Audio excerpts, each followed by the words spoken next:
Vous enseignez au collège Stanislas à Paris. Je suis bénévolement de je suis en retraite.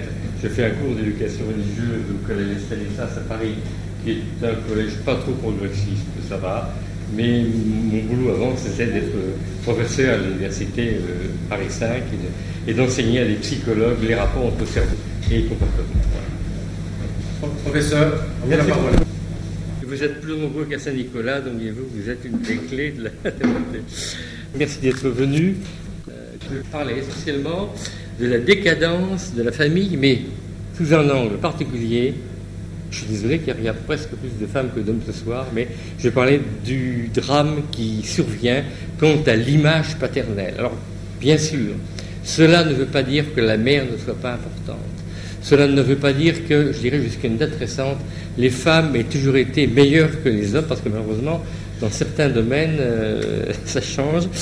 Mais tout le monde connaît l'importance des mères, l'importance des femmes, mais il est important aussi de le savoir, l'importance des pères. Et c'est une importance, vous le verrez, qui est pas théorique, je dirais symbolique.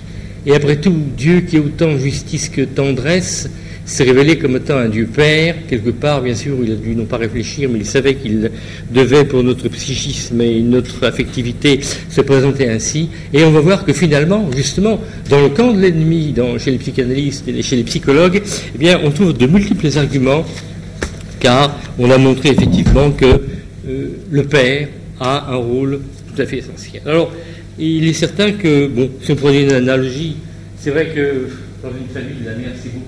Je dirais que c'est le moteur, c'est le marché, la famille. Je dirais que c'est aussi l'habitacle de la voiture, c'est là où l'on se sent bien et où l'on navigue vers l'avenir tous ensemble en famille. Mais le père aurait un peu, si vous voulez, le rôle de la direction, de l'embrayage, de la boîte de vitesse. Donc vous voyez que ce rôle a aussi des incidences tout à fait importantes. Alors, des attaques répétées contre l'image du père, qui ne datent pas d'hier, et qui remontent à la sinistre Révolution française. Oui, la France a un triste destin. Elle est à la fois la fille aînée de l'Église et la mère de la Révolution. C'est vrai que ça fait une fille mère qui se porte très très mal en ce moment, et on serait plutôt inquiet si on n'avait pas l'espérance qu'il puisse suppléer à l'espérance. Regardez, voilà quelques citations. Je m'appuie beaucoup sur des citations parce que c'est une façon de prouver que ce n'est pas uniquement mes lubies personnelles que je raconte, mais qu'il y a effectivement, si vous voulez, tout un consensus qui va dans une certaine direction. Bon, un montagnard quelconque, instituons le divorce. Il serait heureux pour l'espèce humaine que tous les enfants ne connussent point leur père. Danton lui-même clamait « Mon fils ne m'appartient pas, il appartient à la République ». Donc, au nom de l'intérêt général, complètement fictif et très théorique, on commence par bousiller la cellule de base de la société, qui est la famille, et qui a effectivement, moi à l'époque, qui avait pour chef le père. Marquis de Sade, quels sont, je demande, les dangers de cette licence, celle qu'il veut instaurer? Des enfants qui n'iraient point de père? Et qu'importe, les enfants ne doivent appartenir qu'à la République. Donc, voyez-vous, ça fait plus de 2 siècles qu'est né ce tir ciblé sur l'image paternelle qui ne fait que s'amplifier. Et Honoré de Balzac avait bien raison lorsqu'il disait « En coupant la tête de Louis XVI, la République a coupé la tête à tous les pères de famille. » Il y a là quelque chose de symbolique. Le père de la nation, de la patrie, a effectivement été patrie. On est très long. A été effectivement purement et simplement décapité. Et c'est bien sûr une décapitation qui est symbolique, reprise d'ailleurs par Elisabeth Badinter. Susurreuse. À ce propos, on aura compris que le rejet du roi et du père est encore plus profondément celui de toute transcendance. Donc vous voyez que derrière l'image du roi, derrière l'image du père, se profile l'image de ce qui serait au-dessus, ce qui ne veut pas dire que les pères soient tous au-dessus des mères, et que symboliquement, il y a quelque chose au-dessus, qui est au-delà, dans lequel il faudrait tendre, etc. Et c'est cela, finalement, dont on ne veut plus, et c'est ça qu'on a essayé de démolir avec la Révolution française. Alors, il faut bien voir qu'à l'époque actuelle, alors c'est vrai, objectivement, que pendant des siècles, non des millénaires, l'homme a objectivement exploité la femme. Mais malheureusement, vous savez ce qui se passe dans toute révolution, c'est qu'en général, les statuts d'exploité et d'exploitant sont simplement permutés et que finalement la justice n'a pas progressé, il n'y a que les rôles qui ont été redistribués. Et tous les psychanalystes ou psychiatres actuels sont d'accord pour reconnaître que maintenant, l'investiture paternelle, être père, dépend de la mère. Bon, Didier Dumas, un analyste de l'enfant, on ne peut de nos jours être père qu'à condition que la mère le veuille bien. La fonction paternelle n'est par ailleurs possible que si la mère le permet, que si elle-même a pu intégrer cette notion dans sa propre histoire psychique. Haddad, c'est un Libanais, je pense, mais un Libanais chrétien. Et c'est vrai qu'il y a là un problème important, c'est qu'en général, une femme aura d'autant plus facilité à reconnaître à son mari le rôle de père qu'elle-même aura eu de bons rapports avec son propre père. Donc vous voyez qu'il peut y avoir des mésententes par rapport au père qui, finalement, se reproduisent à la génération d'après pour des raisons strictement psychologiques. De Monseigneur Anatrella, où il était nommé évêque récemment, ça lui donne un petit peu plus de poids pour essayer de lutter contre le mariage homosexuel et l'adoption d'enfants par les homosexuels en France.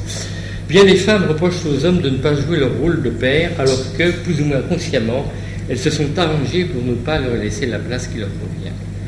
Et c'est vrai que c'est un phénomène sociologique qui est maintenant de plus en plus fréquent.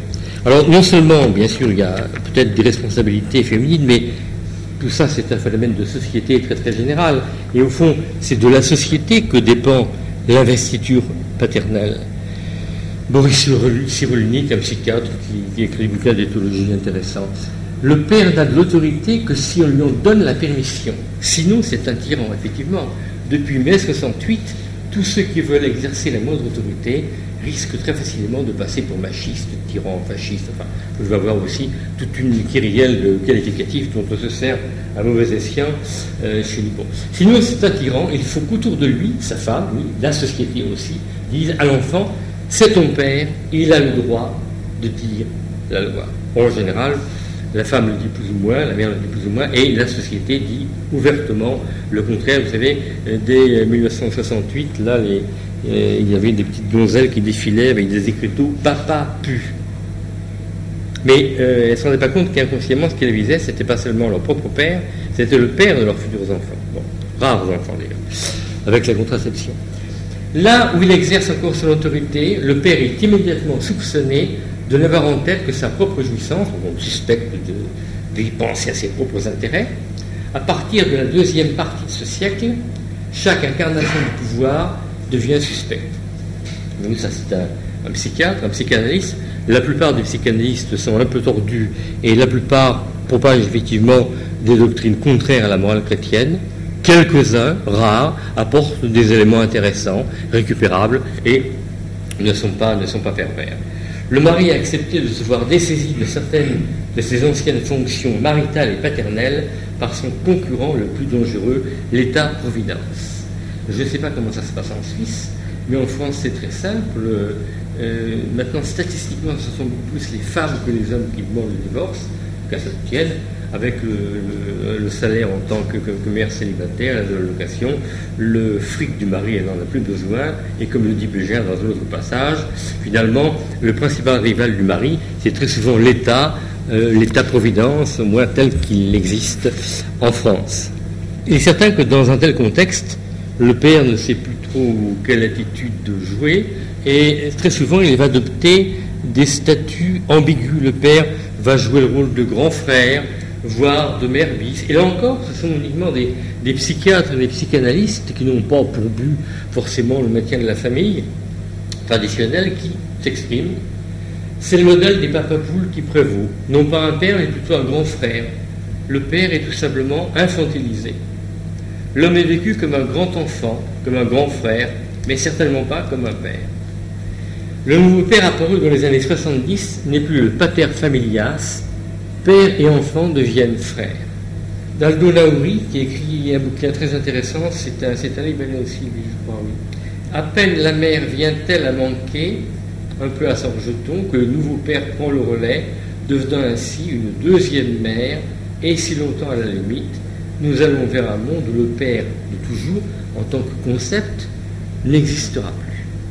Donc vous voyez qu'il y a effectivement des modifications de la société qui sont très très importantes et qui bien sûr sont encouragées par l'État dans différents dans différents pays.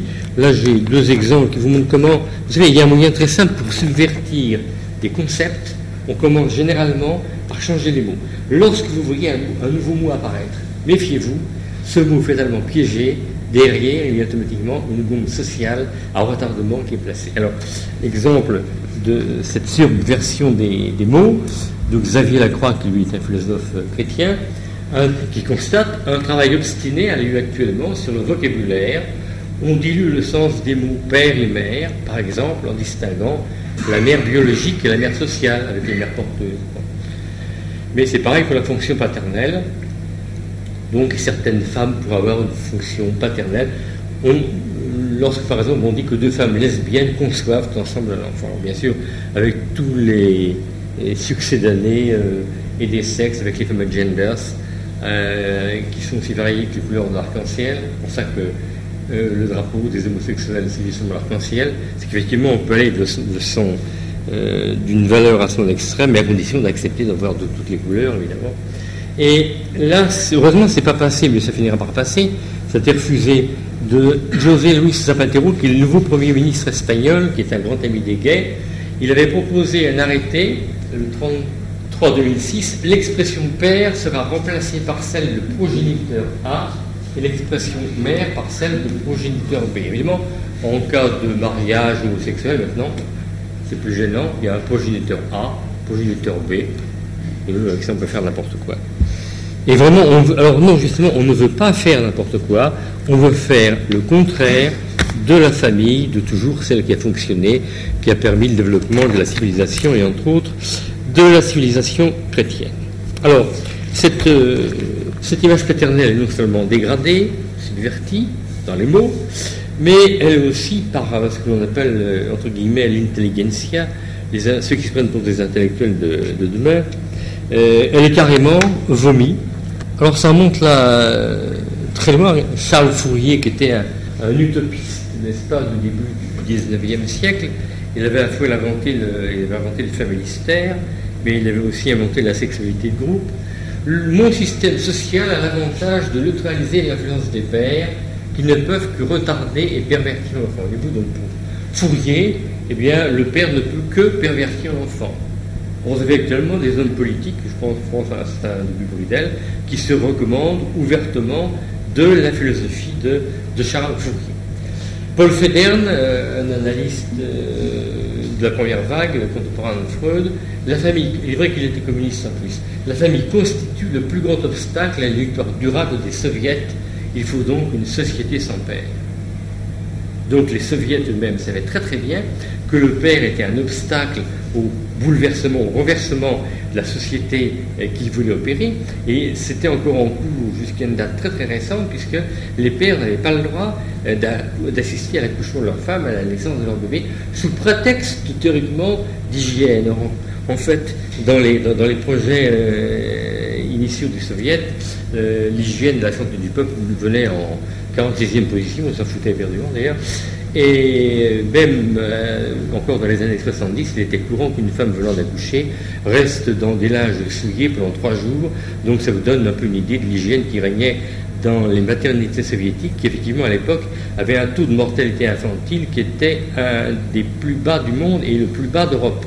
Mais à part ça, le père ne devait pas rentrer parce qu'il aurait pu apporter des microbes. En fait, il aurait pu en attraper. Bon. Mais c'est une façon d'empêcher le père de voir son enfant venir à la vie. Il fallait que le père comprenne bien que l'enfant venait à la vie pour les soviets, et puis après, ma foi, il ferait son petit boulot pour le nourrir, mais c'était tout. De Victor Marguerite, un écrivain subversif à qui l'on avait retiré la Légion d'honneur en 22 pour un bouquin dans lequel il vantait déjà toutes les versions actuelles. Dans son bouquin La Garçonne, pourquoi pas un enfant de ce père oublié demain, n'est-ce pas, qui n'hériterait que de ce père, que la santé de la femme. Oui, c'était déjà à l'époque, si vous voulez, cette idée et certaines femmes, pas forcément homosexuelles, sont partisanes de cette optique. On prend un mâle en passant, on fait faire un gosse, et puis pour le père, on le jette. Le père n'a pas de sens, a priori, on le nie, et on le nie avant même de faire l'enfant. Jean-Paul Sartre, il n'y a pas de bon père. C'est vrai que lui était orphelin très tôt, je ne sais pas comment il était à même de juger de la question, puisqu'il n'en a pas eu. Alors oui, slogan féminin de 1968, papa pu. Et en fait, Michel Lobreau, qui est un psychopédagogue terrible, alors il a passé 6 ans chez les Dominicains. J'espère qu'il n'avait pas prononcé ses vœux perpétuels, mais c'est un des plus tordus de toute la psychopédagogie. C'est bien ça qu'il enseignait après mai 68 dans la fameuse faculté de Vincennes, qui était la plus subversive. Le père est un obstacle fréquent à l'évolution des jeunes. En disparaissant, le père réalise une situation non directive. Oui, parce que Lobreau est un grand partisan des situations non directives. Évidemment, si le père disparaît, il ne risque pas de diriger quoi que ce soit. Donc, vous voyez ce que peuvent raconter les ténors de la psychopédagogie française. Alors, le pire, c'est que cette propagande s'exerce au niveau des tout-petits. Bon, ça, vous voyez, si c'est pas comme ça en Suisse, ça viendra un jour. Méfiez-vous, parce qu'on met son gosse à la crèche. Demandant les crèches, au moins en France, vous avez des livres de ce genre-là. C'est la seule image que je vais vous présenter, mais elle est tellement sinistre qu'une seule suffira. Jean a 2 mamans. Alors vous avez d'autres titres de livres pour enfants, voyez-vous. Milly, Mouli et toutes sortes de papas. Donc c'est comme les couleurs d'arc-en-ciel. Un autre livre. Alors c'est la petite Cora qui parle. Je me marierai avec Anna. Papa porte une robe. Un mariage vraiment gai. Donc vous voyez que cette subversion de la famille et aussi de l'image du père, elle est déjà préparée pour des tout petits, puisque le graphisme là de la couverture du bouquin vous montre bien que c'est vraiment pour les tout petits qui savent à peine lire. On commence déjà le bourrage de crâne pour essayer de modifier, de perturber profondément la société. Alors, on peut peut-être faire là un petit aparté. Je ne suis pas venu faire un cours de religion, mais tout cela, bien sûr, a des incidences religieuses. C'est que, oui, tout à l'heure, on évoquait notre Père. C'est qu'elle est là, en définitive, la fondation de l'image paternelle. En fait, paternité humaine et paternité divine sont très fortement intriquées l'une dans l'autre. Vous avez ici les différents psychanalystes qui s'expriment. Freud, la psychanalyse nous a appris à reconnaître le lien intime unissant le complexe paternel à la croyance en Dieu. Le Dieu personnel est psychologiquement un père transfiguré. Oui, Freud étant athée, pour lui Dieu n'existe pas, Dieu c'est uniquement l'image d'un père transfiguré.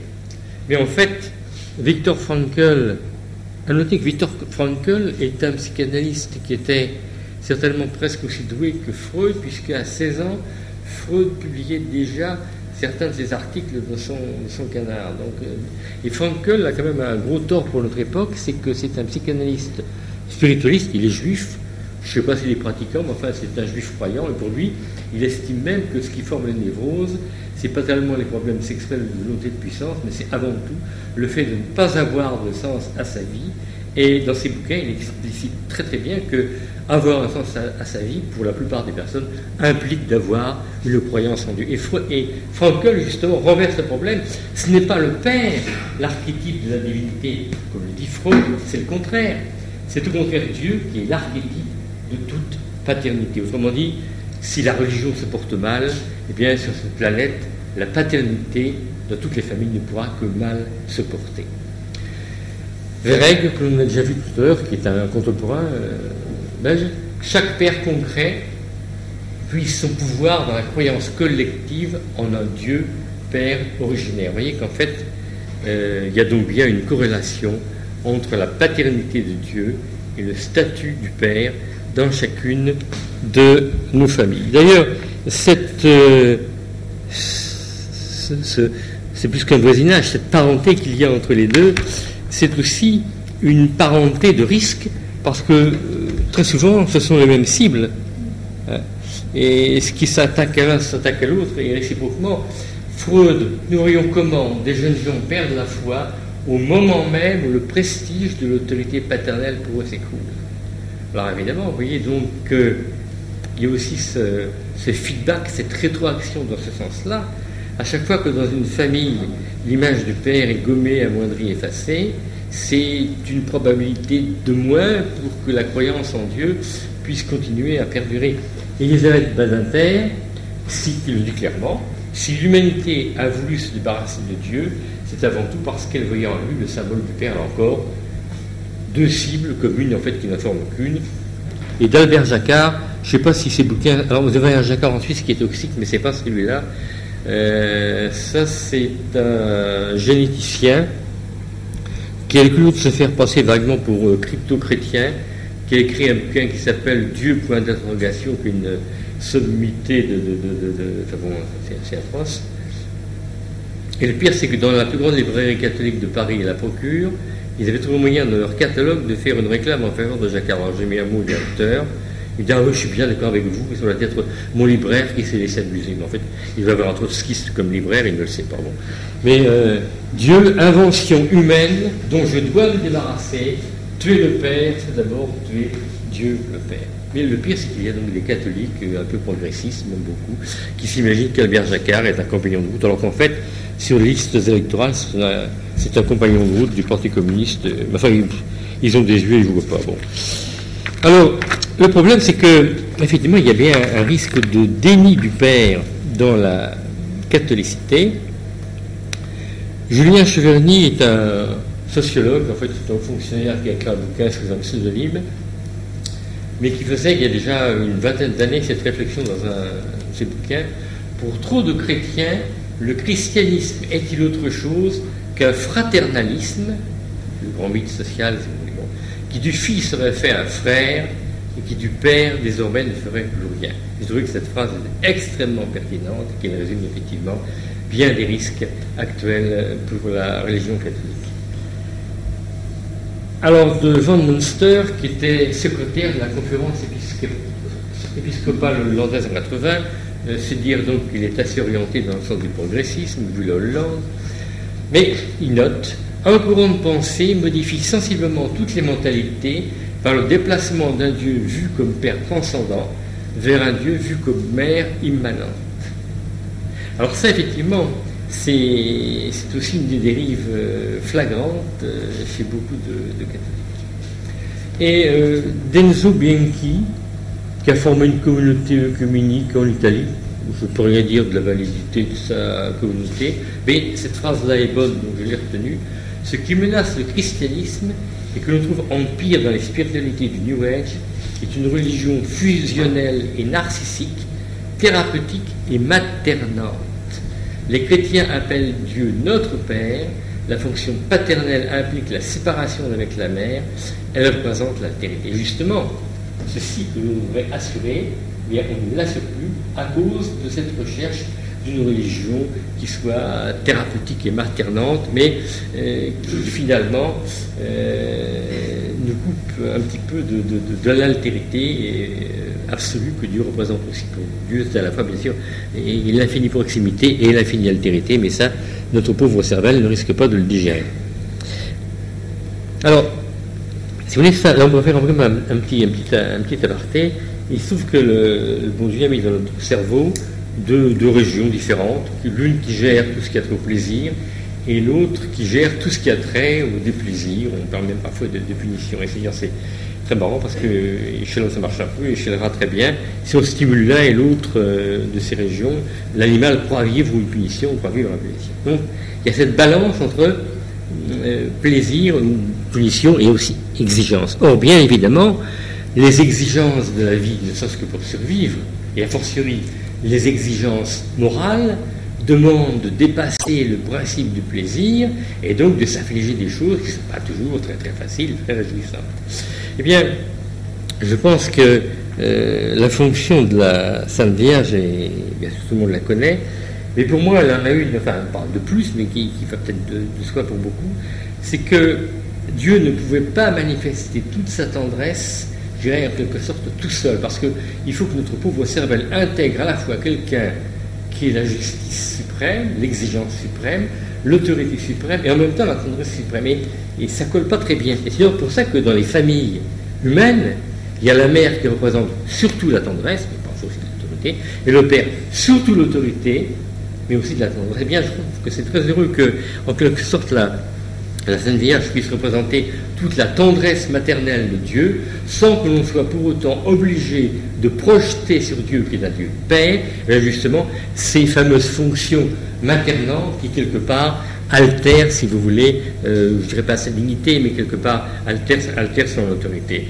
Et Je crois donc qu'il y a aussi bien au niveau du rapport à la transcendance divine que par rapport à nos parents, ce besoin qu'on projette plutôt l'autorité ou plutôt l'aspect maternel sur deux personnes différentes. Bien évidemment, toute la tendresse que la Vierge Marie, que la Sainte Vierge Marie peut nous manifester est la tendresse de Dieu. Mais je crois effectivement qu'elle a un rôle, je dirais, d'intermédiaire tout à fait essentiel.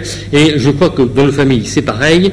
Bien sûr, s'il y a qu'un seul parent, si le père est décédé, la mère assurera à la fois et la tendresse et l'autorité, mais psychologiquement, ce sera bien plus facile à intégrer, pour une personne quelle qu'elle soit, le fait que d'un côté vienne plutôt de la tendresse, et de l'autre côté, plutôt de la sévérité. C'est pareil dans notre justice, c'est pas pour rien qu'il y a un accusateur, un juge, il y a aussi un avocat.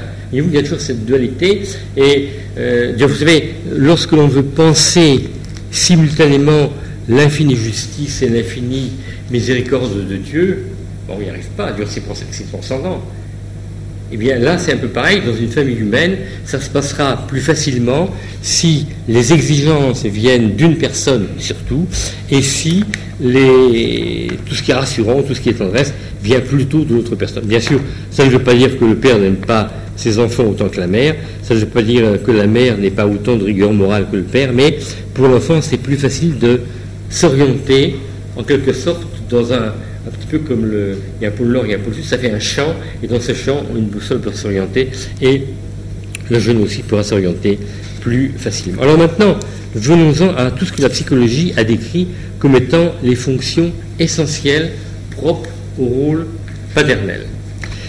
Donc vous savez, imaginez qu'un accoucheur, pas le cordon ombilical, pour terme, c'est de la mort et de la mère et de l'enfant. Eh bien, il y a psychologiquement aussi un cordon ombilical à couper. On peut admettre que le tout petit enfant, au début, maman, d'abord je viens de maman, etc., il a l'impression qu'il ne forme qu'un avec sa mère, et il y a, de toute évidence, un cordon ombilical qui doit être psychique, qui doit être coupé, et là, c'est au rôle de le faire. Là encore, tous les psychologues, tous les psychiatres sont tout à fait d'accord. Le cordon ombilical symbolique doit être coupé par le père. Le père est l'élément étranger qui apparaît comme une autre réalité, permettant à l'enfant de devenir un sujet distinct de sa mère et de ne pas continuer à vivre sous sa dépendance. Car vous savez que c'est ça le risque, surtout pour un fils, c'est de rester fils à maman, et ça, ma foi, c'est au père que revient de lui montrer qu'il y a une réalité en dehors du couple initial qu'il forme avec sa mère. De nombreux jeunes gens n'ont pas rencontré une réelle symbolique paternelle qui les aurait fait naître eux-mêmes, et je ne sais pas si c'est cela qui dit que c'est le père qui vient séparer cette relation fusionnelle et faire en sorte que cet ensemble mère-enfant devienne deux entités bien distinctes. Certains vont jusqu'à dire que certains adolescents de 40 ans, qui ont un comportement d'adolescents de 40 ans, en fait, ne sont pas vraiment nés à eux-mêmes parce que le cordon ombilical n'a pas été coupé. A fortiori, bien sûr, si la mère, c'est pour des raisons qui ne sont pas toujours d'ailleurs de sa faute, séparée du père, il y a là un risque important. Le rôle du père est de desserrer l'étau de l'attraction maternelle dans l'exercice de la pensée. Effectivement, il faut savoir que la pensée, aussi paradoxale que cela puisse paraître, se développe finalement dans la frustration. Vous savez, on dit maintenant, c'était pas tant, les gosses, on les amène au supermarché, ils tripotent tout, ça les éveille. Pas du tout, pas du tout. Des psychanalystes ont démontré que le fait de dire un gosse ne touche pas, favorise l'apparition du langage. Le langage apparaît plutôt. Pourquoi? Mais parce que le petit enfant qui n'est que désir, je vois, j'ai envie, je prends, je touche. Mais il n'y a rien à penser. Il y a à avoir la sensation que l'on attend pour posséder l'objet. Ne touche pas. Pourquoi?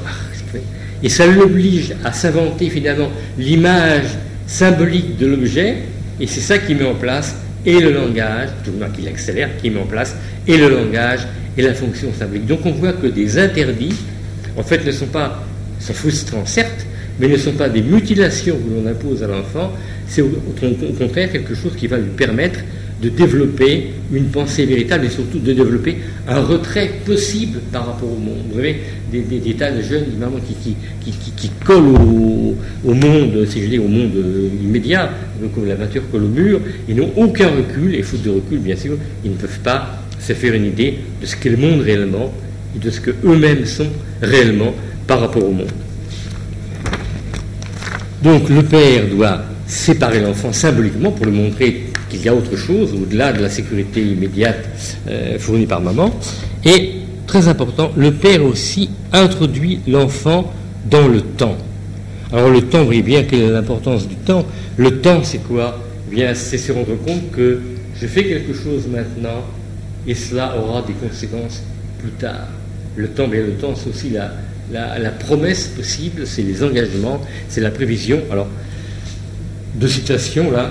L'enfant roi est un enfant jamais né parce que sa mère, à force de créer autour de lui un utérus virtuel, à force de le maintenir dans le non-temps utérin, pour le bébé l'utéro, la notion de temps bien sûr n'existe pas, annule pour lui la dimension du temps. Le nouveau père contribue à l'entretien de cet utérus virtuel, alors qu'au contraire, il incombe essentiellement au père d'introduire l'enfant dans la dimension du temps. Être introduit dans le temps, eh bien, c'est pouvoir grandir, c'est pouvoir avoir une histoire, quelque chose qui se développe. Il ne soit pas quelque chose de cyclique. Bon, là, je suis désolé, je me cite moi-même. Non. La mère est pour l'enfant un espace de vie relativement atemporel, fait de constantes et de répétitions sécurisantes. Le père apporte une dimension temporelle structurante. L'enfant a à prendre en compte la conséquence de ses actes au-delà de l'immédiat présent. Vous savez, le petit enfant, normalement, il est conduit par le principe du plaisir immédiat. Et le propre du principe du plaisir, c'est qu'il ne gère que l'instantanéité. Un grand philosophe chrétien, Gabriel Marcel, parlait de l'indigente instantanéité du jouir. La jouissance, elle est dans l'instant. La jouissance ne permet jamais de construire un lendemain. Et en général, elle bousille même le futur. Mais donc, vous voyez que tout cela, ce sont des fonctions relativement symboliques, très importantes. Alors bien sûr, le père est facteur de différenciation sexuelle. Mais sans ça jusque-là, une mère qui fait la loi à la maison et obscurcit la relation au père, en limitant l'identification des garçons à la virilité paternelle, favorisera l'impuissance sexuelle ou l'homosexualité passive. Ce n'est que face au père que le garçon sera confirmé dans sa masculinité et que la fille pourra se féminiser. C'est moins important pour la fille que pour le garçon, parce que le garçon qui a l'impression au début, tout petit bébé, qui ne fait qu'un avec maman, il faut qu'il passe en gros d'une identification au sexe féminin à une identification au sexe masculin, alors que pour la fille, elle restera dans son créneau. Néanmoins, si vous voulez, là encore, le père et la mère, comme le pôle nord et le pôle sud, créent une sorte de champ, et dans ce champ, la boussole s'oriente, y compris la boussole des petites filles, ce qui fait que la différenciation féminine d'une fille sera d'autant meilleure, effectivement, que le père aura joué son rôle de père. Xavier Lacroix, garçon ou fille, l'enfant a besoin pour la découverte de son identité d'un jeu subtil d'identification et différenciation avec ces deux instances paternelle et maternelle. Donc ceux qui veulent confier des enfants à des couples homosexuels font du sabotage intégral, mais bon, certains sont mis pour ça, mais enfin. Alain Haddad. L'apparition du père dans l'espace psychique du jeune enfant va lui permettre d'acquérir les premiers éléments de sa personnalité. La mère peut empêcher le père de jouer son rôle. Cette attitude peut entraîner l'enfant dans des développements pathologiques, psychoinfantiles. Alors ça, je l'avais censuré parce qu'en France, vous savez, il ne faut pas grand-chose pour avoir un procès et se retrouver obligé de donner des milliers d'euros au mouvement de défense des homosexuels dans des comportements, la fois l'auteur écrit pervers, on peut le dire, homosexualité, sadisme, masochisme, etc. Oui, c'est très marrant parce que dans tout le bouquin de psychiatrie, jusque dans les années 80, on parlait de certains comportements pervers. Et puis à partir des années 80, ça s'est instauré, on a supprimé carrément le mot pervers, et maintenant on parle de paraphilie, ceux qui aiment à côté de l'autre façon. Vous voyez, là encore, la façon de subvertir les mœurs en changeant les mots ou en supprimant certains. Peut-être un des rôles les plus importants du père, le père ouvre au monde de la réalité. Alors c'est quoi ce monde réel? Alors c'est ce que l'on appelle en psychologie le principe de réalité, et le principe de réalité se définit par opposition au principe du plaisir. On retrouve donc, là encore, si vous voulez, ce côté indigent du plaisir et de la jouissance, parce qu'il se passe non seulement dans l'instant, mais en même temps, il nous aveugle et il nous empêche de voir le monde tel qu'il est, avec ses risques et avec les différentes options qui se présentent. Il impose au père de faire prendre conscience au petit enfant qu'il existe des réalités en dehors de la sienne propre. Deux mots suivants après là, le rôle du père est d'introduire l'enfant dans la réalité, ce qui favorise l'éveil du rationnel, important, et du sens des relations extérieures. Point important, bien sûr beaucoup de femmes travaillent, je me souviens pourquoi, mais il ne suffit pas d'argumenter que la mère travaille pour croire qu'elle peut introduire la réalité extérieure à l'instar du père. Oui, aussi bizarre que ça puisse paraître, et bon, le monde est tel qu'il a été fait, même si les deux parents travaillent, le père garde un rôle privilégié pour montrer la réalité du monde à l'enfant. Peut-être parce que la réalité du monde comporte pas mal de risques, on peut prendre pas mal de gadins dans la vie, et le père est un peu celui, des fois, qui est un peu le rabat-joie, qui dit oui, mais c'est pas si simple, et puis il y a les risques, et puis etc. Donc le père a ce rôle, tout à fait ingrat d'ailleurs, mais qui est essentiel pour que ensuite l'enfant tienne debout sur ses jambes.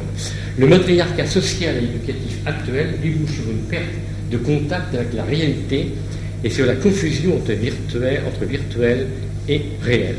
Il y a même Evelyne Sulro, qui pourtant c'est une sociologue protestante, qui était féministe assez engagée. Elle a participé à la fondation du planning familial, mais elle commence à se rendre compte qu'on risque de casser pas mal de choses et qu'après ça sera pire qu'avant.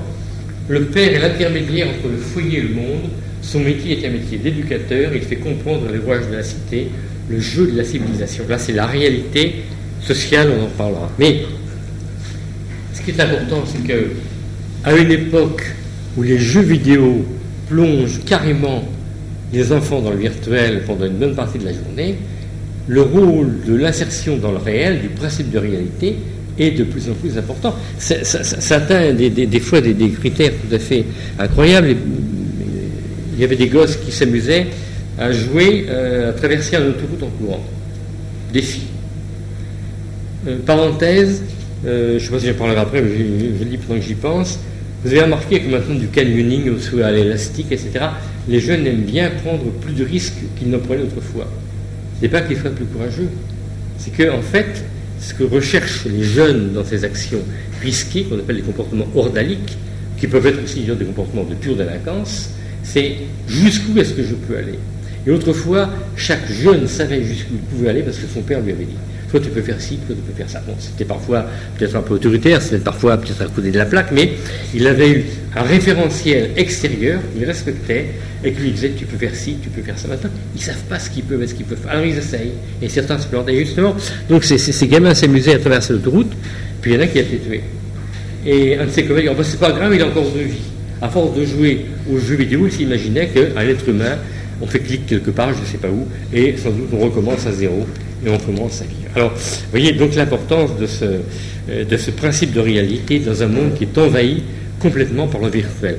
Bien évidemment, le risque, c'est qu'ensuite, ces individus qui ont été mal formatés au principe de réalité vont partir dans des thèses politiques. Lorsqu'ils deviennent politiciens et qu'ils prennent la tête d'un pays, vous voyez un peu les dégâts où ça peut nous mener,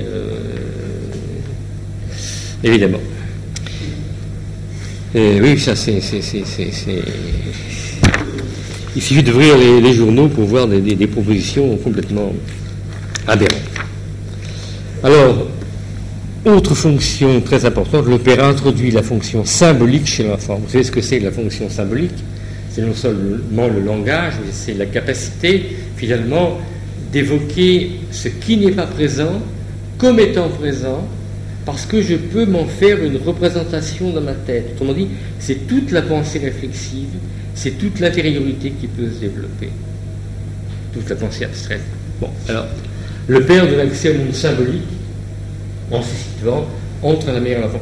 C'est pas que la mère ne puisse pas donner une fonction symbolique, c'est que la mère est tellement gratifiante pour l'enfant, il n'a pas besoin d'inventer un symbole de la mère. Moment, c'est son monde et ça suffit.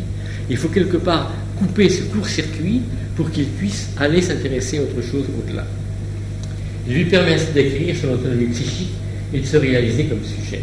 C'est en lui désignant son père que toute mère introduit son enfant au monde symbolique. Donc en fait, un des plus beaux cadeaux aussi que la mère puisse faire à son fils et dire écoute, ça c'est ton père, d'accord, je suis peut-être pas toujours d'accord avec lui, des fois il n'est pas marrant, mais c'est ton père, il a l'autorité et il faut la respecter.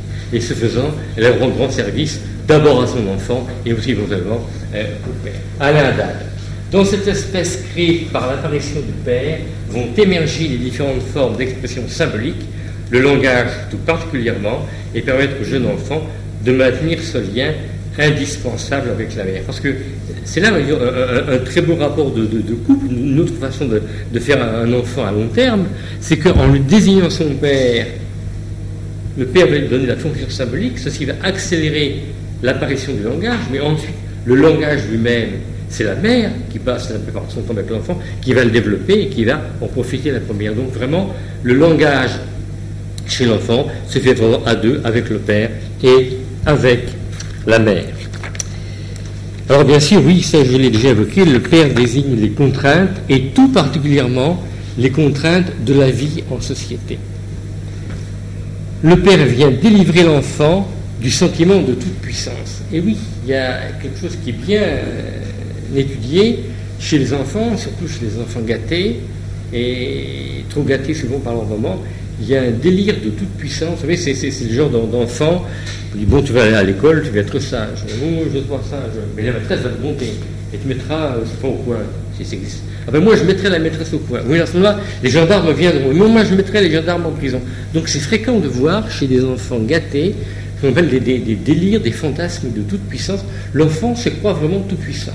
Or, c'est le père et lui seul qui dit non, tu n'es pas tout puissant, moi je suis plus puissant que toi, mais même moi je ne suis pas du tout puissant, et pour négocier ma vie, ben, je dois tenir compte de mille et une contraintes qui sont le lot de la vie quotidienne. Donc le père doit prendre sa place et signifier à l'enfant que malgré tout l'amour que la mère porte à son enfant, elle lui porte malgré tout, et elle lui porte à lui, au père, un amour antérieur au sien. Ça c'est important aussi. Que le père rappelle que oui, bien sûr, tu es là parce que papa et maman s'aiment, mais on s'est aimé avant que maman ne t'aime. Ça aussi, c'est quelque chose qu'il faut rappeler parce que, sans devenir un fanat du complexe d'Édipe, ce sont des réalités qui existent et qu'il est bon de contrer dès l'origine.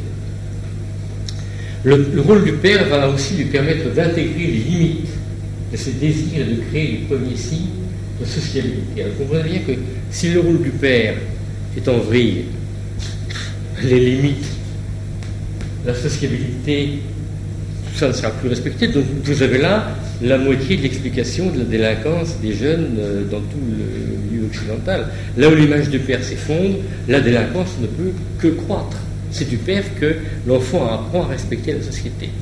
Une défiance de cette fonction paternelle peut entraîner une mauvaise intégration de tout ce qui a un rapport avec la loi, avec l'autorité, les limites, et l'acception de la volonté de Dieu. Et là encore, on retrouve le couplage entre ce qui se passe sur terre et ce qui a trait à leur rapport avec la transcendance. Le père apprend à l'enfant à respecter la loi civile, la loi de la cité, mais aussi la loi de Dieu, savoir qu'il y a des choses qui se font, des choses qui ne se font pas, des choses que l'on ne choisit pas en fonction du principe du plaisir. Bon, dans l'autre pédopsychiatre, c'est surtout l'image du père qui est porteuse de l'interdit et de la loi. Alors bien sûr, maintenant, vous savez qu'il n'y a plus d'interdit, il n'y a plus de loi, et de fait, comme par hasard aussi, il n'y a plus de père. Donc là encore, alors lequel entraîne l'autre, lequel entraîne l'un, tout ça, ce sont des phénomènes qui se bouclent sur eux-mêmes et qui forment des cercles vicieux qui s'amplifient. Après, ça ne s'amplifie pas, mais au contraire, ça se ratatine jusqu'à un degré qui approche de zéro. Seulement, il est bien évident que une société qui continue sur cette voie-là, il n'y a plus de famille possible, il n'y a plus de société possible, et là, le principe du plaisir va finir par en prendre un coup. Alors peut-être que les gens comprendront qu'il faut faire marche arrière, mais ça sera difficile. Le père ait la chance maintenant d'avoir un idéal. Et oui, c'est très curieux, mais vous savez, vous avez des jeunes qui ont un idéal, bon, ils veulent, je sais pas. Et on remarque que tout cela est lié encore à l'influence paternelle. Les hommes sont moins ambivalents, moins incertains qu'ils ont vécu une bonne identification à leur père. Le père est celui qui donne à la fonction de sublimation sa forme la plus éminente et la plus pure. Vous savez, la sublimation, c'est pas un mythe, c'est découvert par Freud, on peut sublimer des passions élémentaires, l'agressivité ou la sexualité, pour en faire d'autres choses plus hautes et plus grandes. Et bien cette sublimation, elle est aussi à l'image du rapport avec le père. Evelyne Sivron encore, c'est du père au fils que s'opère la transmission de l'idéal. Et c'est vrai que généralement, c'est le cas, au sens d'idéal, de réalisation sociale. Et Henri de Monterland, c'était pas un modèle dans tous les domaines, mais il avait certaines phrases emblématiques qui étaient puissantes. La voix du sang n'est puissante que chez la mère, pas seulement. Pour l'homme, les seules vraies filles sont spirituelles. Bon, c'est une phrase extrême, mais ça montre bien le rapport qu'il y a, si vous voulez, entre la spiritualité et le rapport au père. Alors maintenant, vous me direz, mais tout ça, à fond, j'ai l'air de raconter un peu que la mère est tellement bonne que finalement elle peut gâter son enfant et que le père, ça doit être un affreux tyran. Non, bien sûr, il ne s'agit pas de ça, mais il s'agit de voir dans quel contexte appliquer ce genre de choses. Parce que, vous savez, là, ce bouquin-là, je l'ai écrit pourquoi ? Pour montrer que l'instinct sexuel n'était pas une panacée au point de vue intelligence comportementale chez l'homme. Mais tous les instincts sont des comportements programmés. Vous savez, dans un avion là, qui passe à 10 000 mètres, il y a un programme de pilotage automatique. Mais imaginez un pilote qui veut faire de la voltige, qui veut vraiment faire tout ce que l'on peut faire de plus beau, de mieux avec un appareil. Il ne va pas mettre un pilote automatique, c'est lui-même qui va, en artiste, piloter son avion. Eh bien, dans notre comportement, c'est pareil. Nous avons des registres comportementaux inscrits dans le cerveau, c'est utile, ça permet au pilote de faire demi-croisée pendant que l'avion vole tout seul, mais au moment des délicates, quand on est à un nuage d'orage et tout, là il faut reprendre les graines. Eh bien, dans notre vie c'est pareil, il y a des comportements instinctuels qui ont leur utilité, bon. Mais la véritable liberté s'exerce si on prend le contrôle de ces comportements instinctuels. Or, il y a l'instinct sexuel, bon, bien sûr, tout le monde le connaît, c'est des gars, mais il y a aussi l'instinct maternel. Très utile, ça permet la survie des petits, etc. Mais l'instinct maternel lui-même peut avoir certains excès, et il faut savoir, comme de tout instinct, se méfier, parce que c'est quelque chose de programmé, qui peut être rigide, et qui peut dépasser l'optimum. Alors effectivement, peut-on trop aimer son enfant ? Bien sûr, aimer, là je ne l'écrirai pas avec un A majuscule, ce serait un A minuscule, mais ça serait plutôt, peut-on trop gâter son enfant ? Et là, bien sûr, ça devient une évidence. À noter que, bien évidemment, il n'y a pas que les mères qui gâtent leurs enfants, les pères aussi peuvent gâter leurs enfants. Je suis moi-même une fille handicapée mentale que j'adore et que j'aurais peut-être dû être plus sévère avec elle que je ne l'ai été. Non. Mais regardez ce que disent maintenant les psychologues de l'enfant, les pédopsychiatres. La majorité des enfants et adolescents que je reçois, ils le reçoivent en thérapeutique. Ça a quelques années, c'est contemporain. Ont un vécu commun. Ils ont tous connu un amour parental constant. Ils ne souffrent pas de problèmes affectifs, mais ils présentent un déficit criant quant à l'acceptation des frustrations quotidiennes. Et c'est bien ça le problème, c'est que si dès qu'un enfant a un désir, si on satisfait ce désir, a fortiori ce qui est pire que tout, si on satisfait le désir avant même qu'il ait commencé à naître, on lui offre un train électrique, il a 3 ans, on n'a pas rien. Eh bien, l'enfant n'est pas habitué à vivre cette frustration que représente le fait « Ah, je voulais ça, et puis je ne l'ai pas. Et puis vraiment, je ne l'ai pas, et ça ne vient pas. » Et cette tolérance à la frustration, c'est la moitié de la civilisation. Et si les enfants ne sont pas quelque part peu frustrés durant leur petite enfance, eh bien, ils seront incapables, plus tard, de supporter des frustrations plus importantes. Bon, vous voyez bien que si on n'a pas pu résister, n'est-ce pas, au fait de manquer d'un morceau de chocolat quand on avait 3 ans, lorsque l'épouse devient un peu caractériel parce qu'il est dyslexique dans sa profession de santé, eh bien, on va voir un psychanalyste qui vous dit « larguez-le pour les uns et l'autre, ça se passera mieux », et tout le monde le fait. Enfin, pas tout le monde, mais beaucoup le font. Et donc, voilà l'importance, effectivement, de cette frustration.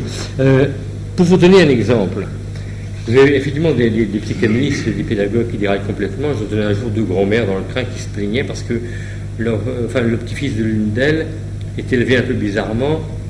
Le pédiatre avait conseillé qu'il pouvait faire ses petits besoins là où il voulait, ce qui fait que le petit faisait ses besoins sur le tapis du salon, et ma foi, les parents stoïques supportaient ça.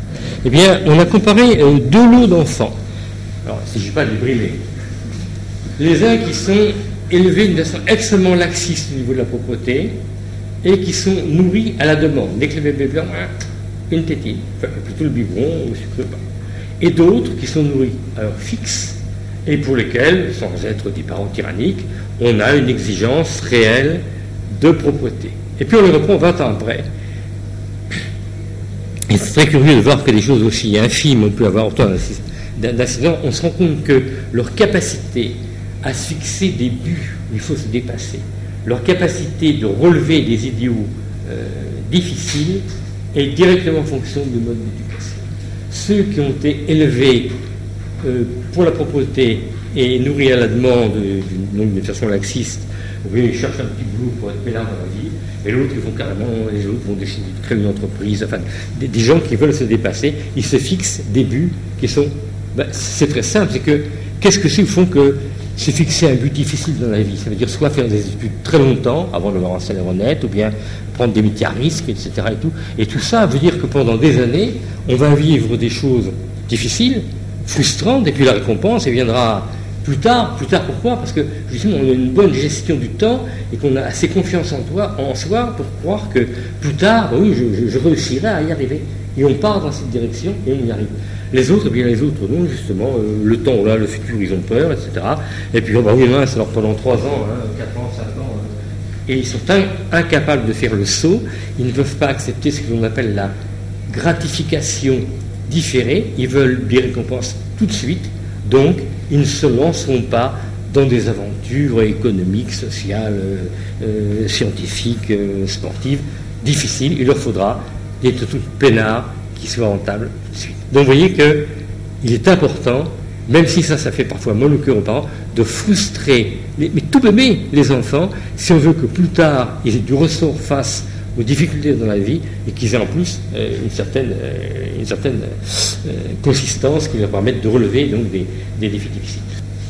Autre propos de Michèle Letourneau, c'est une psychoéducatrice canadienne mais qui a une grosse responsabilité.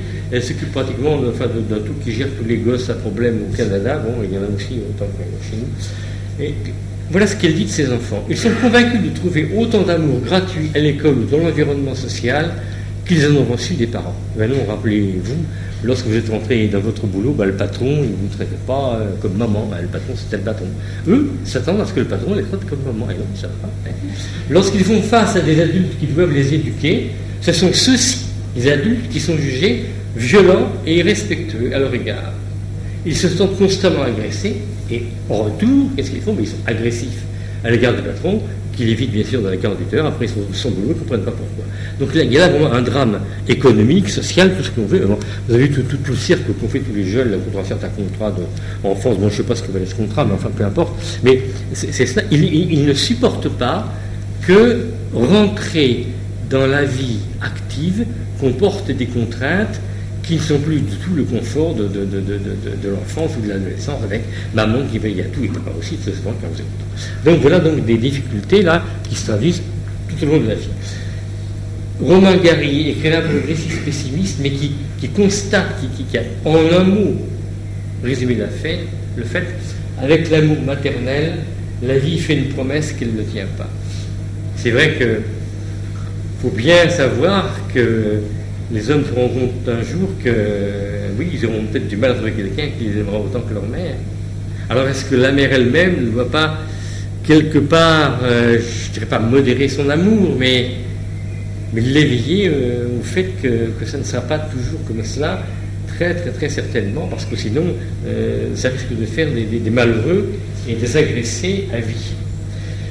Boris Cyrulnik, une maladie nouvelle est apparue, la pathologie de la pléthore due aux excès d'attachement lorsque l'enfant trop aimé perd le sens de sa vie.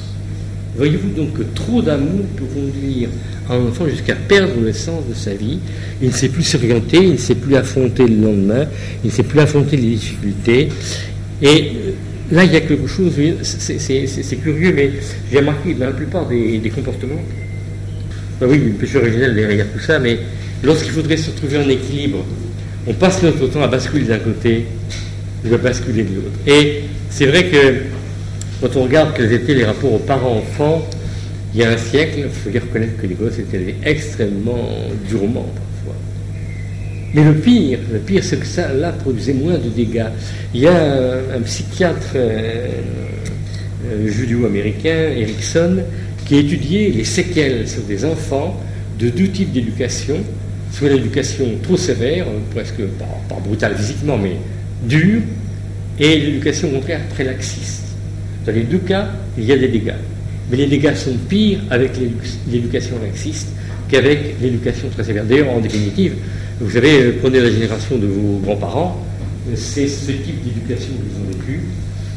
Ils n'ont pas fait de névrose, ils n'ont pas besoin d'aller chez le psychothérapeute, ils n'ont pas pris d'anxiolytiques, pas de dépression, et ils ont mené leur vie, bien qu'ils aient eu une enfance infiniment plus dure que celle que nous avons connue, et celle, a fortiori, que vivent les générations actuelles. Donc, on se rend compte qu'effectivement, un excès de sévérité n'est pas recommandable, bien sûr, surtout maintenant, mais que l'excès d'attachement, de gâterie, risque d'être pire. Alors, pourquoi est-ce que je dis surtout maintenant? C'est qu'attention, là, je dis des choses qui sont vraies, mais il n'est pas question parce qu'aucun d'entre vous n'a envie de le faire, je rentre chez moi et à partir de demain, je suis... Mais non, c'est que malheureusement, il faut tenir compte des copains des enfants, du consensus social, qui fait que certaines choses qui allaient de soi il y a 20 ans ou 40 ans, maintenant, ne peuvent plus du tout passer. Donc on se retrouve dans une situation qui est véritablement verrouillée et qui est très très difficile à gérer. Néanmoins, et c'est pour ça que je suis venu, je pense qu'il est bon que vous sachiez effectivement tout ce que le père en soi peut et doit apporter. Donc gardez toujours ça à l'esprit, et puis c'est toujours pareil, il faut lancer le bouchon le plus loin possible sans le lancer trop loin, parce que si on le lance trop loin, on casse le fil et on ne prendra plus rien. Alors l'absence d'autorité paternelle abîme effectivement réellement les enfants. D'un pédopsychiatre donc contemporain, si l'on en revenait à une puériculture, voyez-vous que ça commence très très tôt, une puériculture un peu plus rigide, on pourrait opérer des miracles. Réintroduisons quelque chose qui soit de l'ordre de la frustration, l'allaitement à la demande, etc. Et après, donc, il parle sur ces problèmes d'allaitement à la demande. Vous savez, il y a un truc terrible avec ces histoires d'allaitement à la demande, c'est que ça crée une dépendance terrible à l'égard du comportement de soif. J'ai surveillé des examens pendant presque 38 ans à l'université, et puis j'en ai passé avant, et on allait à l'examen, parfois on emmenait 2 morceaux de sucre dans la poche, mais bon, c'est de rien. Alors les derniers examens que je surveillais, chaque candidat avait devant lui, alors la bouteille d'Évian, le Coca-Cola, la tablette de chocolat, les gâteaux secs, il y avait toute une panoplie alimentaire dont objectivement ils n'avaient absolument pas besoin, c'était là essentiellement pour les rassurer. Ils avaient l'impression que sans toutes ces victuailles, ils auraient peut-être été en état de manque et que ça aurait mis leur succès en péril, mais c'était vraiment un comportement de dépendance qui se manifestait ostensiblement, et comportement qui est directement lié à la technique de l'allaitement à la demande et qui n'a jamais existé auparavant. Alors bon, on savait que l'on passait 4 heures, on n'a pas besoin de se restaurer au cours de route. Donc vous voyez que ça a des conséquences tout à fait pratiques. Pour contrarier ce principe de plaisir qui dit que sa loi à de plus en plus d'enfants et d'adolescents, je ne vois qu'un retour à la reconnaissance de l'autorité parentale avec ses demandes, exigences, interdits et sanctions.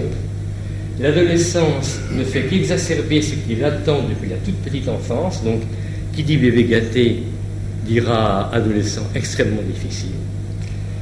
Soit le principe de réalité qui va l'emporter, soit le principe du plaisir, soit la capacité à affronter la vie et à s'y conduire bien, soit, ma foi, tout ce que le principe du plaisir immédiat peut faire comme dégâts. Savoir frustrer en éducation, c'est aussi agir tôt, ne pas craindre d'interdire, de déplaire, même au tout petit. Il va progressivement accepter de ne pas tout posséder. Et ça, c'est pas extrait d'un bulletin de la fraternité saint-pédiste, pas du tout, non. C'est extrait d'une revue de psychologie de l'enfant qui est plutôt progressiste, et lui c'est un psychologue de l'enfant, et c'est de 2005, c'est tout récent, mais il se rend compte au vu des gosses qu'il voit en consultation qu'il y a de plus en plus de dégâts au niveau qui approche quasiment la psychopathologie, et que la seule façon d'essayer de sauver l'embarcation, alors ceux-là on fera ce qu'on pourra pour eux, mais au moins ceux qui naîtront à partir de maintenant, essayons chez les tout petits de leur faire comprendre que le principe du plaisir n'est pas le principe de la vie. La vie, c'est pas le principe du plaisir. Et on peut le démontrer par des expériences chez l'animal. Si on donne à un animal l'occasion de ne vivre que par le principe du plaisir, eh bien, il en meurt. De Gibelot, l'incapacité à tolérer la frustration empêche le développement des pensées. Donc ça va très très loin. C'est que non seulement il y aura difficulté à se comporter dans la vie, mais c'est toute la fonction intellectuelle qui risque d'être affectée. Il y a un truc qui m'a beaucoup frappé.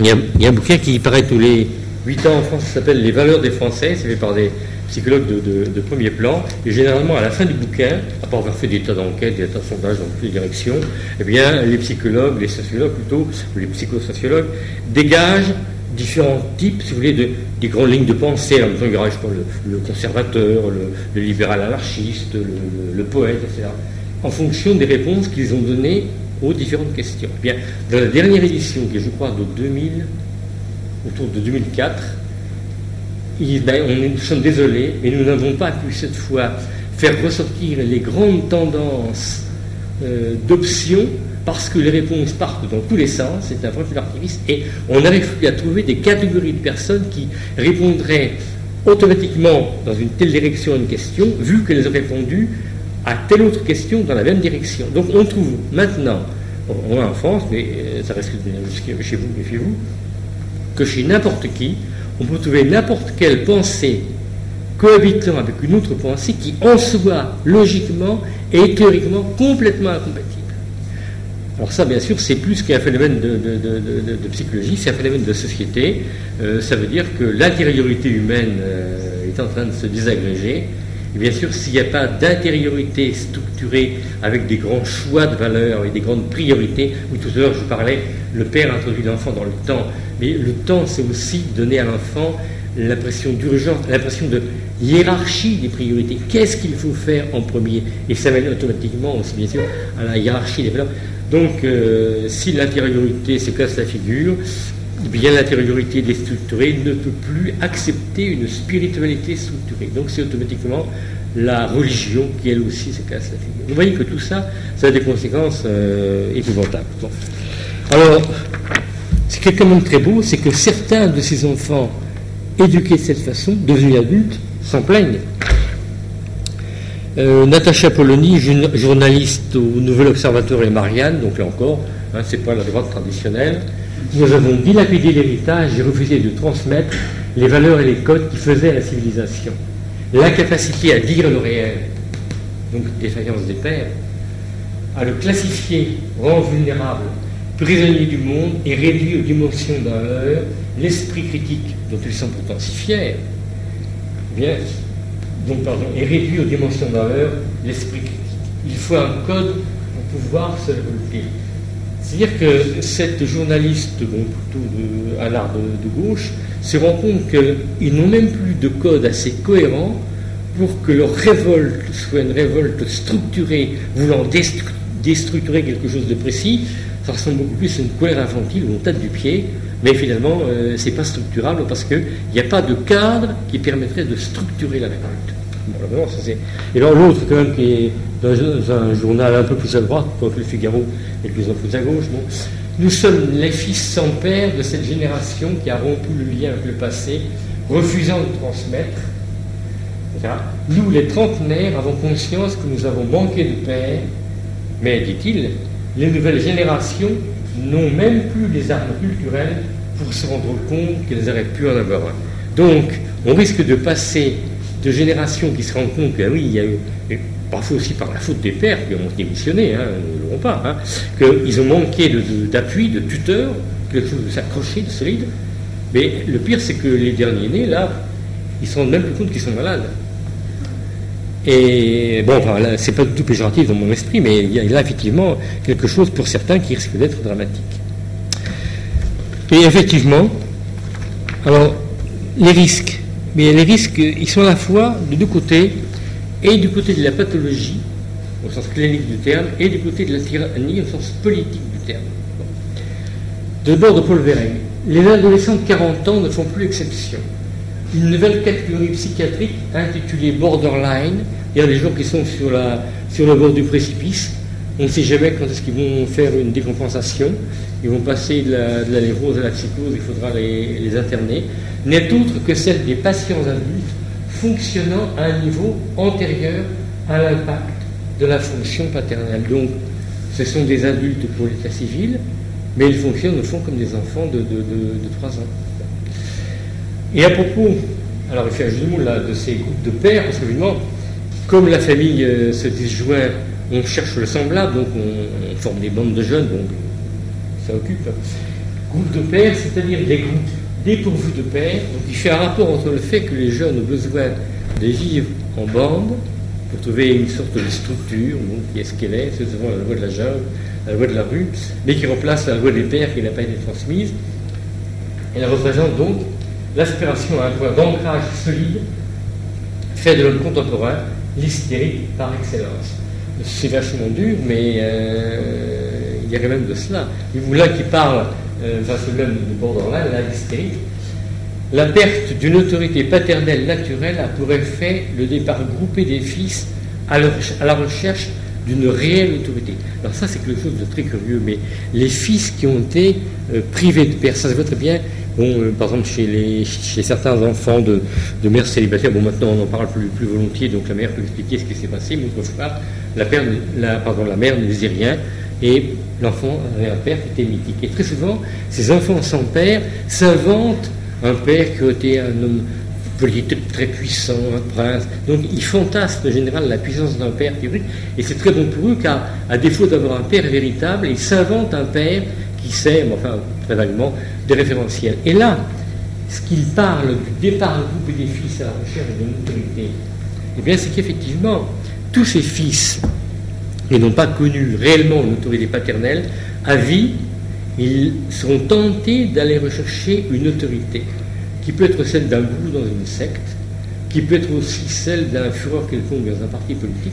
Ce qui fait que le plus marrant, il fallait voir en 68, n'est-ce pas, les filles qui étaient tellement fières de faire un gosse sans père, elles ne se rendaient pas compte qu'elles avaient de fortes chances d'avoir un fils homosexuel, et que la plupart de ces fils sans père sont tentés par ce qu'aboraient ses mères. Par exemple, j'ai travaillé longtemps pour le ministère de la Défense, il est bien connu que dans les troupes de choc, commando marine et autres, bon, il y a un nombre d'homosexuels très très très élevé, parce qu'ils n'ont pas eu de père, ils se sont identifiés à l'image maternelle, et après cela, bien, enfin, ils vont quand même rechercher une symbolique masculine dans l'armée, par exemple. Donc, départ à la recherche d'une réelle autorité.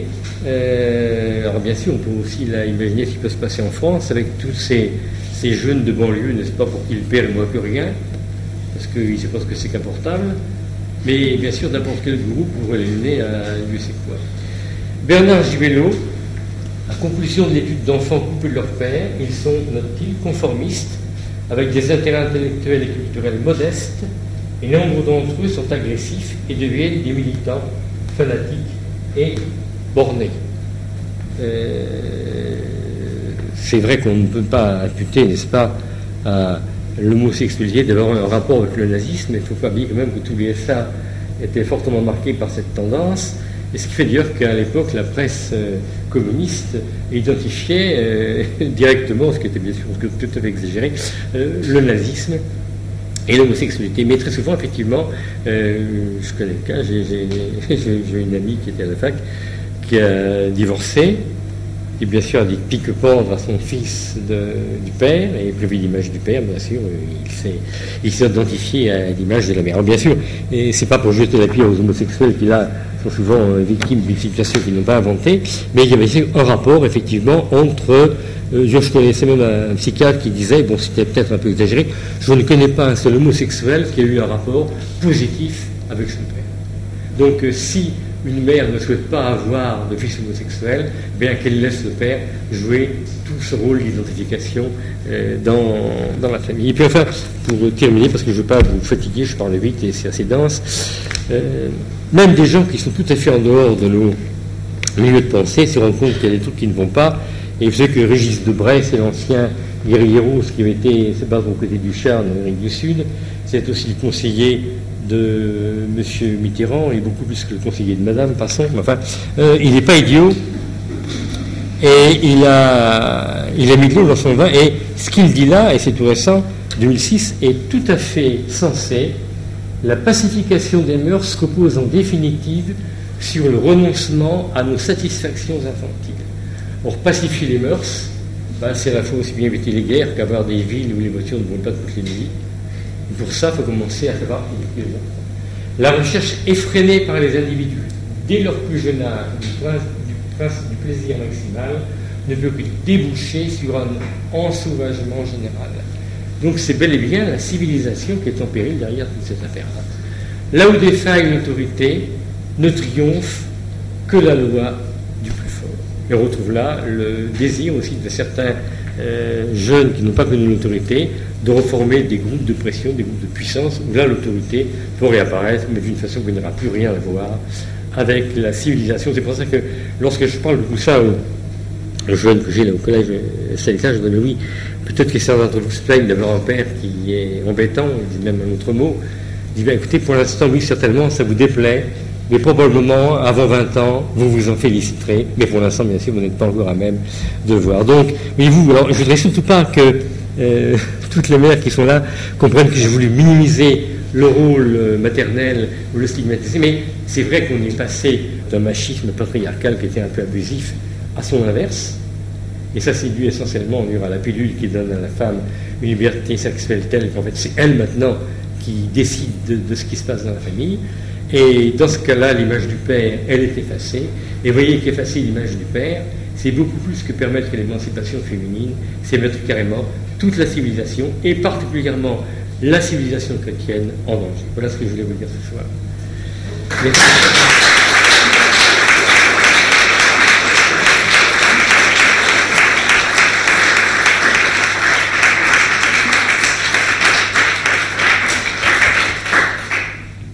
Alors, si vous avez des questions, et si je peux y répondre. Dans les préparations au mariage, je rappelle ce qu'un vieux couple de Bordeaux m'avait dit. Dites-toi bien qu'il y a une hiérarchie. Ils sont d'abord époux et épouses avant d'être parents. Et donc le père doit d'abord aimer la mère avant d'être parent, et la mère doit aimer son mari avant d'aimer l'enfant. Bien sûr. Et la mère doit aimer ses enfants dans son mari. Et tout était clean, tout était propre. C'était bien. C'est vrai que, je dirais, sur le plan... Il ne faut pas suivre interpréteur. Ton père, quand il rentre ce soir, il te fout le chenal. Le gosse, il couche. Bien sûr.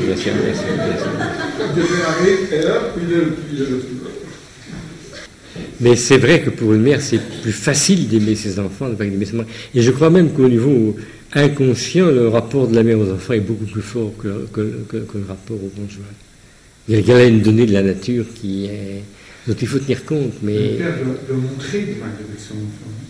Bien sûr. Parce qu'il fut un temps où il y avait une distance. Oui, c'est vrai. Et ça c'était tout à fait... Embrasser son fils, c'était une dégénérescence. Papa était servi, il rentrait à la maison comme les hommes qui 6 mois à l'hôpital, cancer, pas de visite. Et parce que la mère aimait trop les enfants. C'est bien, c'était même une honte. Oui. Je t'aime bien, les autres. Alors je vous dis, on est passé d'un extrême à l'autre, de père qui est extrêmement distant, qui manifestait aucun signe de tendresse, à des moments poubiches, quoi. Et là encore, le juste milieu. L'image moderne a disparu. Mais autrefois, le père, c'est celui qui savait comment il fallait faire pour vivre. Il avait les techniques, l'artisanat. Maintenant, alors ça, c'est le vice du progrès. Il y a une telle accélération. Mon père dit phasé, c'est même pas servir dans l'ordinateur, je ne sais pas ce que c'est. Bon, la technologie est telle que l'enfant. Je sais qu'il y a un truc qui est terrible, c'est qu'avec tous ces gadgets intelligents, informatisés, les jeunes sont en train de faire des choses extrêmement performantes, sans se rendre compte que la performance, elle n'est pas chez eux, elle est dans l'engin qu'ils ont acheté, avec l'argent de papa. Mais bien sûr, si vous retirez l'engin, là, et vous leur demandez de faire une brouette, elle ne roulera jamais. Donc nous sommes victimes de progrès, qui plus est un progrès accéléré. Je ne sais pas comment on va s'en sortir. Hein. Ne jamais se disputer devant les enfants. Oui, en tout cas, ce qu'il ne faut surtout pas faire, c'est que lorsqu'on estime que l'autre parent a été ou trop sévère ou trop laxiste, doit faire le reproche devant l'enfant. Ça, absolument. Chaque couple est différent. C'est à nous, toutes femmes, vous voyez, à savoir où est notre Objectivement, c'est vrai. Il suffirait que les femmes le veuillent, que ça s'arrangerait. Bravo, madame. J'ai réalisé ça Non, mais c'est vrai. en lisant votre livre, parce que je ne l'ai jamais rendu autant compte. Pour le livre, je vous fais d'emblée une confession et une excuse antérieure, préliminaire. Lorsque l'éditeur a donné mon livre à corriger, et pourtant c'était des ecclésiastiques qui étaient censés faire la correction, ils ont trouvé le moyen d'effacer la disquette. Et c'est le moment où ma mère était mourante, j'ai envoyé une disquette en catastrophe au fond de train, je ne sais pas ce qui s'est passé. Bref, ce livre comporte énormément de coquilles de fautes, mais à culpa, mais enfin bon, c'est un péché qui est pardonnable, mais le fond reste là. Mais la forme a été très très mal imprimée. Objectivement, je pense qu'effectivement, ce n'est que par la femme que la société peut s'en sortir. Parce que il faut bien, j'ai l'impression que pendant des siècles, la femme a été meilleure que l'homme, mais les conditions actuelles de civilisation font que certaines deviennent pires que l'homme. Il y a un texte là que je n'ai pas passé pour montrer que le nouveau matriarcat, les femmes d'aujourd'hui sont tellement formatées par l'idée qu'elles se doivent entièrement à leur enfant qu'elles en arrivent à sacrifier leur vie de couple. D'un autre psychiatre, le patriarcat est en pleine déliquescence, d'où un néomatriarcat. Ce modèle, donc néomatriarcat, implique une grande liberté sexuelle et l'instabilité. Dès aujourd'hui, ce sont les femmes qui disposent des hommes, ce sont les femmes davantage que les hommes qui brisent les couples. Là, ça rejoint mon bouquin. Et d'André Bégin, donc ça, c'est propre à la politique française, je ne sais pas comment c'est en Suisse. La femme peut beaucoup plus facilement aujourd'hui, c'est certaines participations. Elle sait que le troisième membre de ce trio qu'elle forme avec son mari, l'État, est là pour prendre en charge les conséquences matérielles et psychologiques de ses actes. C'est vrai que la femme a le pouvoir, elle a une responsabilité terrible, elle peut sauver le monde, mais si elle n'intervient pas, je suis extrêmement pessimiste. Et je ne me prends pas pour un prophète, mais j'ai quand même été payé par la ministère de la Défense pendant 5 ans pour essayer de faire de la prospective, pour essayer de deviner ce que serait la société plus tard. Et c'est vrai qu'il y a des tas de voies qui se verrouillent. Mais effectivement, et les hommes maintenant sont complexés. Si la femme leur redonne leur rôle, c'est le balancement de toute révolution. Mais encore faut-il faire entendre une voix de sagesse qui montre que cette révolution-là, elle n'est pas mise. Je crois même qu'elle risque d'être pire que l'autre. Y compris, c'est très curieux, en plus il y a le problème de l'école mixte, qui finalement n'est pas une bonne chose. Vous savez qu'en Amérique, ils ont commencé à faire certains collèges en séparant les garçons et les filles. Et comme c'était un proviseur de couleur qui avait eu cette idée-là, personne n'a rien dit. Et alors du coup, les garçons disaient, ah oui, maintenant on ne ferait plus devant les filles, donc on bosse. Les filles travaillaient bien mieux, etc. Même je voyais des statistiques récemment, maintenant, dans les cours de lycée, les filles se battent pour la paire de gifles. Se battent, je crois que c'est les Hongroises qui ont le pompon. Je sais bien que d'accord, les Attila étaient par là, mais enfin... mais c'est étonnant, je crois. À peu près les 2/3 des collégiennes hongroises se sont battues, mais battues fermes, dans l'année précédente. Et comme je le signale dans mon bouquin, c'est triste, mais les pires des bouquins pornographiques sont maintenant écrits par des femmes, et non pas par des hommes. Mais malheureusement... certaines femmes, alors qu'elles ont leur génie propre, se croient obligées d'imiter les hommes dans ce qu'ils ont de pire pour acquérir leur autonomie. Alors là c'est vraiment l'erreur funeste. Non, la femme a développé son génie propre, mais c'est pas la peine d'imiter les hommes. Je me souviens un jour dans une salle d'attente de médecins, de filles qui se battaient avec deux garçons. C'était complètement mimétique, importé. Alors prions pour que les femmes changent et que les hommes acceptent de reprendre leur rôle essentiel.